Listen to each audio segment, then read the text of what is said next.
6টা দোয়া এবং জিকির আছে, যেই দোয়া জিকির গুলো কোরআন হাদিসে বর্ণিত সকল দোয়া জিকিরের খোলাসা, সারমর্ম এবং নির্যাস।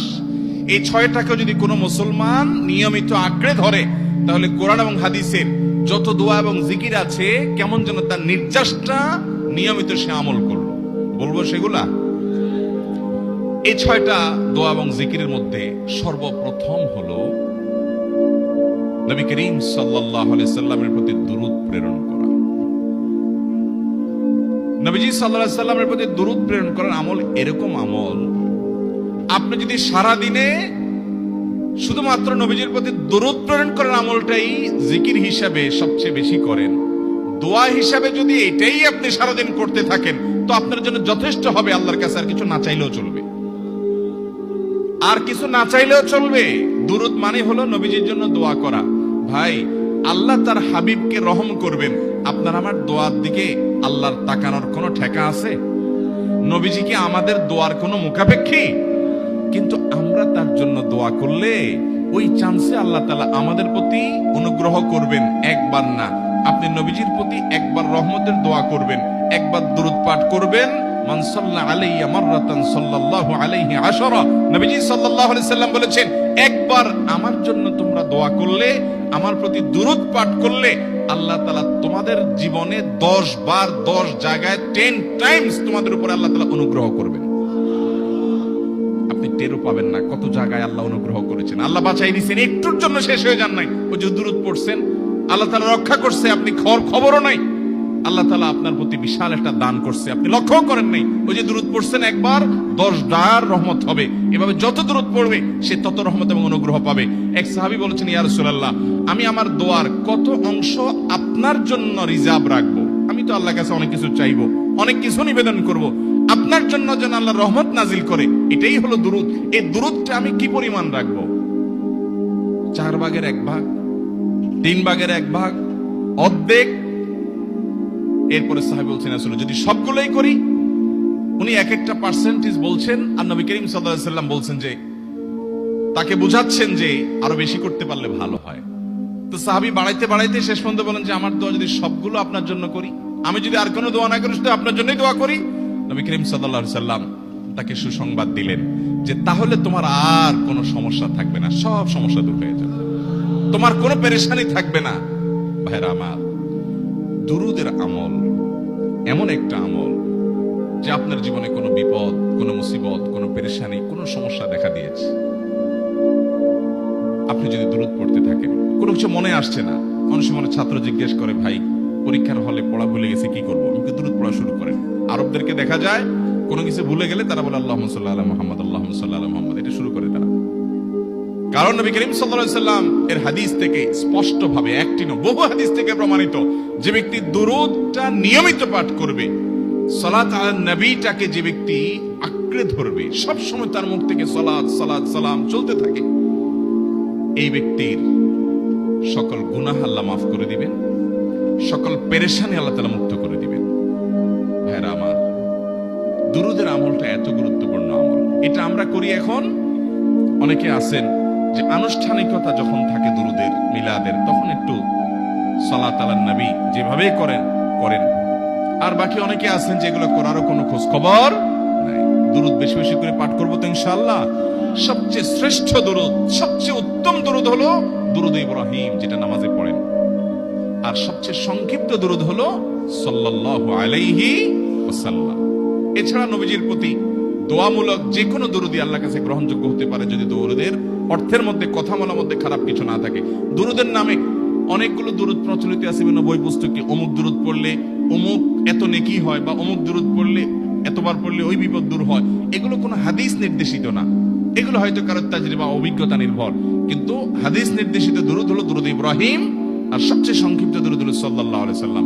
অর্থের ভিতরে যদি খারাপ কিছু, শিরকের কিছু না থাকে, নবীকে আবার আল্লাহর পর্যায়ে পৌঁছানোর মতো গুমরাহি যদি না থাকে দুরূদের অর্থের মধ্যে, তাহলে যে কোনো দুরূদই আপনি আল্লাহর কাছে পেশ করতে পারেন।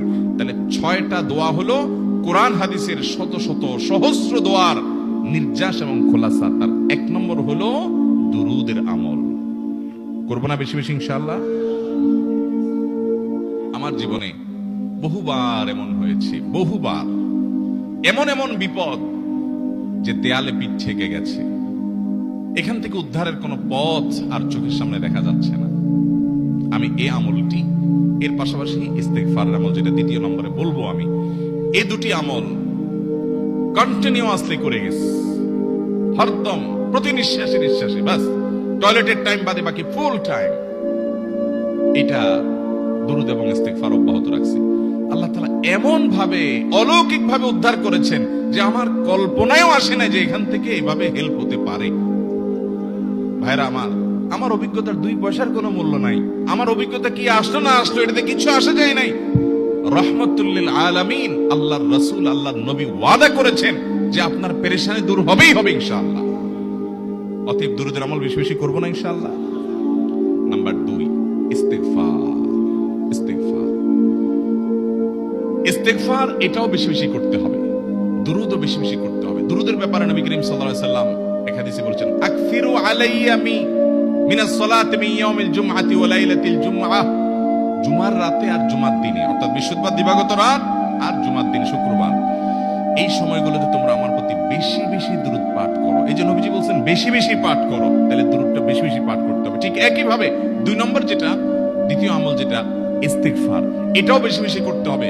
কারণ ইস্তেগফার সম্পর্কে কোন কোন হাদিসের ভাষ্যের মধ্যে মান লাজিমাল ইস্তেগফার ভাষ্য এসেছে, অর্থাৎ যে ব্যক্তি ইস্তেগফারকে আঁকড়ে ধরবে, এটাকে কন্টিনিউয়াসলি করবে, ইস্তেগফার কখনো ছাড়বে না, সবসময় তার মধ্যে ইস্তেগফার অব্যাহত থাকবে, ওই ব্যক্তিকে আল্লাহ রাব্বুল আলামিন বিভিন্ন পেরেশানি থেকে সারপ্রাইজড হওয়ার মতো এমন এমন পথ বের করে দিবে যে সে চিন্তাও করে নাই। তার পেরেশানি থেকে মুক্তির পথ আল্লাহ তাআলা দেখায় দিবেন। ইস্তেগফার কিভাবে করবেন ভাই? ইস্তেগফার এমন একটা আমল, এটা ছাড়া তো আমাদের উপায় নাই ভাই। ইস্তেগফার আমাদের দুনিয়ার পেরেশানি দূর করবে, আখিরাতের পেরেশানি দূর করবে। দুনিয়ার পেরেশানি আমাদের বিপদ আপদ মুসিবত, এগুলো রিজিকের অনটন অভাব এগুলা, আর আখিরাতের পেরেশানি হলো আমাদের পাপ গুনাহ এগুলা।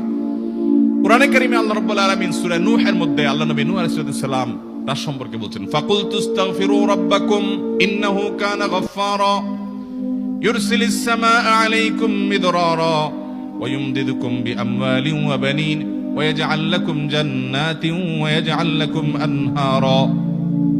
তিনি বলেন, আমি বলেছি আমার জাতিকে তোমরা ইস্তেগফার করো, আল্লাহর কাছে ইস্তেগফারটা করতে থাকো। রুটি রুজি নাই, চাকরি নাই, ইনকাম নাই, ব্যবসা খারাপ যাচ্ছে, পেরেশানি হচ্ছে, ইস্তেগফার ধরো, কি হবে? ইন্নাহু কানা গাফফারা। যদি ইস্তেগফার করো, 1 নম্বর লাভ হলো আল্লাহ মাফ করে দিবেন গুনাহ। ইউরসিলিস সামাআ আলাইকুম মিদরারা, যাতে ফসল ভালো হয়, রিজিক ভালো হয়, সেই ব্যবস্থা আল্লাহ করবেন। ওয়া ইউমদিদুকুম বিআমওয়ালিন ওয়া বানিন, ছেলে মেয়ে হয় না অথবা ভালো ছেলে মেয়ে নাই, আল্লাহ তাআলা নেক সন্তান দিয়ে তোমাকে শক্তিশালী করবেন, সম্পদ দিয়ে শক্তিশালী করবেন। ওয়া ইয়াজআল লাকুম জান্নাতিন ওয়া ইয়াজআল লাকুম আনহারা, আল্লাহ তাআলা প্রসবন দিবেন, ফসল দিবেন, বরকত দিবেন রুজিতে। কিসের মাধ্যমে? ইস্তেগফার। কিসের মাধ্যমে ভাই? ইস্তেগফার। আহা, ইস্তেগফারের আমল আমাদের দেশে মানুষ আমরা জানি না ভাই। এটাও আরবদেরকে আমি দেখেছি সারাক্ষণ তারা অবসর সময়গুলোতে ইস্তেগফার করতে থাকে, আস্তাগফিরুল্লাহ ওয়া আতুবু ইলাইহি, আস্তাগফিরুল্লাহ আস্তাগফিরুল্লাহ। মানে কি? আল্লাহর কাছে আমি ক্ষমা প্রার্থনা করি, আল্লাহর কাছে আমি মাপ চাই, আল্লাহর কাছে আমি তওবা করি, আল্লাহর দিকে আমি ধাবিত হই, আল্লাহর কাছে আমি ফিরে যাই, আস্তাগফিরুল্লাহ আস্তাগফিরুল্লাহ। আপনি বসে আছেন নিরিবিলি, ভাইরা আমার, এখন আর নিরিবিলি বলতে কোনো সময় নাই, এখন আর ফ্রি টাইম নাই, এখন আর আমাদের অবসর টাইম নাই। আস্তাগফিরুল্লাহ কখন বলবো? মোবাইল টিপতে টিপতে টিপতে টিপতে, ফেসবুকের নোটিফিকেশন দেখতে দেখতে দেখতে, লাইক কমেন্ট গুনতে গুনতে আমাদের এখন কোনো ফুরসত নাই। বাহিরে তো নাই, টয়লেটে গেলেও তখন আমাদের ব্যস্ততা মোবাইল নিয়ে, ফেসবুক নিয়ে, ঘুমাইতে গেলেও আমাদের ব্যস্ততা। ও ভাই আমার, অথচ আমার হায়াত শেষ হয়ে যাচ্ছে, আমল নামার শূন্য খালি, ফেসবুক টিপাটিপিতে পরিপূর্ণ। আল্লাহর কাছে কি নিয়ে যাবেন? ইস্তেগফার করবেন তো ইনশাআল্লাহ? অবসর সময় ইস্তেগফার করবেন তো ইনশাআল্লাহ? নিরিবিলি আছেন, একাকী আছেন, ইস্তেগফার চালায় দেন। 10 সেকেন্ড টাইম পাইছেন, ইস্তেগফার শুরু করে দেন।